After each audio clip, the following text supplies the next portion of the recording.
कागज पायो मन के कलम बनायोगा, नैना आंसू बने से आई खत्मा सब लिख डालोगा। बिटिया बाजार मांगा गिर गई चांदी के गोला, जानत गाली माँ भेंट तोला।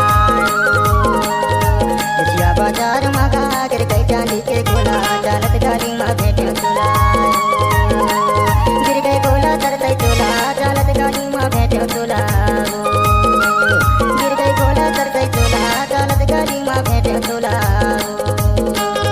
बिटिया से हार मावो गिर गई चांदी के गोला, जानत गाली माँ भेंट तोला।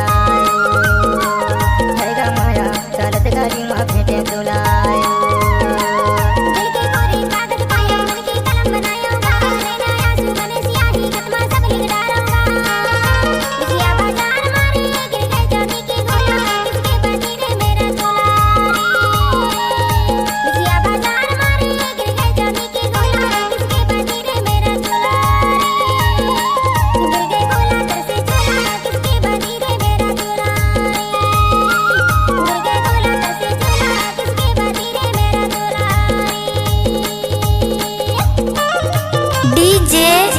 संजू पट्टा ईमड़ी चौड़ा वाले नाचने वाले के पास दम नहीं है तो सरजू भाई डीजे बजाने ले किया करेगा।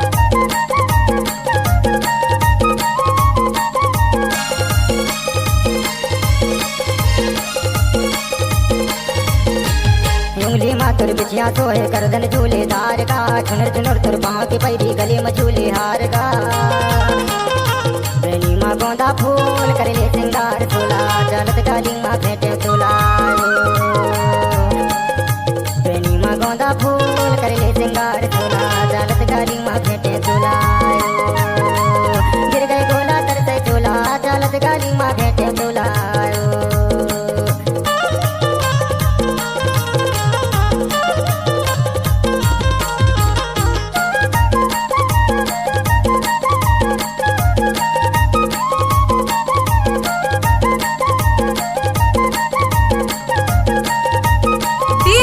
सरजू पट्टा एक्सक्लूसिव।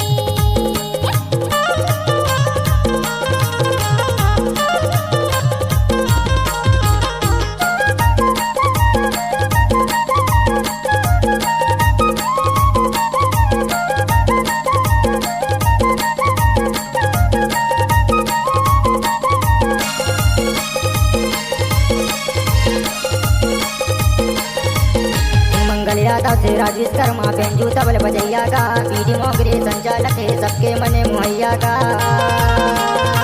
गायक मुकेश भैया मन मन के गीत गवैया, जानत गाली माँ भेंट तोला। गायक मुकेश भैया मन मन के गीत गवैया, जानत गाली माँ भेंट तोला। गिर गए गोला तरसई तोला, जानत गाली माँ भेंट तोला।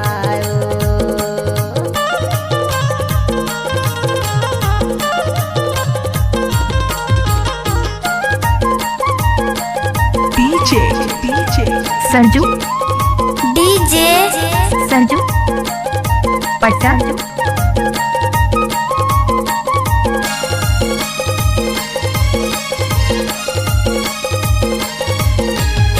मुकेश कुमारी हमर मई छत्तीसगढ़ी गवैया का, जिला डिडोरी सैपुर थाना लगते मोरो भैया का। टिकटा बांधा है गाँव रेतों का ढल के छाँव, बारह मोहल्ला माझे टोला रे। टिकटा बांधा है गाँव रेतों का ढल के छाँव, बारह मोहल्ला माझे टोला रे। गिर गई गोला तरसई तोला, बारह मोहल्ला माझे टोला रे। गिर गई गोला तरसई तोला, जानत गाली माँ भेंट तोला।